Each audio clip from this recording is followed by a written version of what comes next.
পরের জন্মে বয়স যখন 16 সঠিক, আমরা তখন প্রেমে পড়ব। মনে থাকবে? বুকের মধ্যে মস্ত বড় ছাদ থাকবে, শীতল পাটি বিছিয়ে দিব। সন্ধে হলেই বসবো দুজন, একটা দুটা খসবে তারা।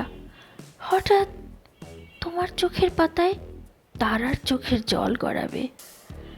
ক্লান্ত কবি গান গাইবে, তখন আমি চুপটি করে দু চোখ ভরে থাকবো যে। মনে থাকবে?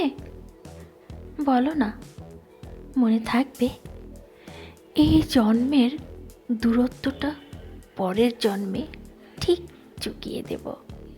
এই জন্মের এই তুমি আর এই জন্মের এই আমি পরের জন্মেও ঠিক এমনই থাকে যেন।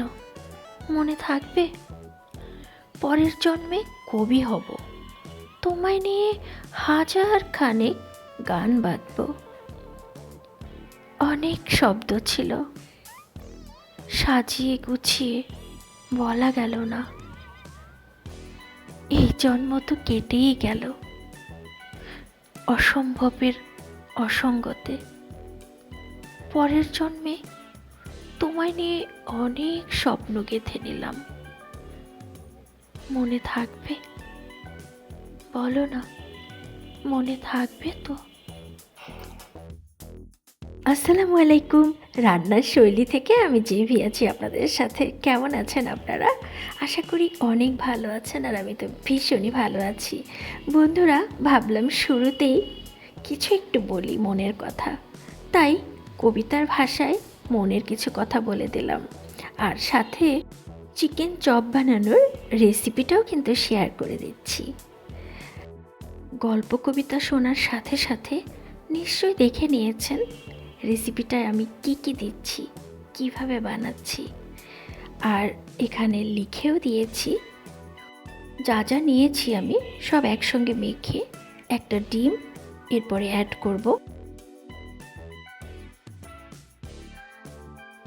এবার সুন্দর করে মাখিয়ে নিলাম। এখন 2 টেবিল চামচ কর্নফ্লাওয়ার আমি এর মধ্যে দিব।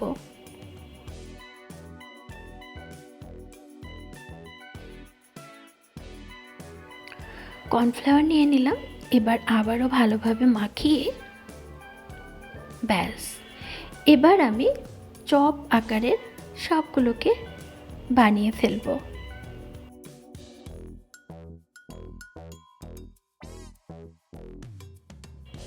বানিয়ে ফেললাম সবগুলো চপ। এবার ভাজার জন্য চুলোর কাছে যাব। বন্ধুরা, এই চপটা বিকেলের নাস্তার সাথেও দিতে পারেন, অথবা পোলাও বিরিয়ানির সাথেও কিন্তু এটা খুব ভালো যায়। তো গল্প করতে করতে চপগুলো কিন্তু ভাজা হয়ে গেল। যদি ভিডিওটা ভালো লাগে অবশ্যই একটা লাইক দিবেন। যদি আমার চ্যানেলটাকে ভালো লেগে থাকে, আমার রান্নাবান্না ভালো লেগে থাকে, অবশ্যই সাপোর্ট করবেন, পাশেই থাকবেন। আবারও দেখা হবে, শুভকামনা রইল।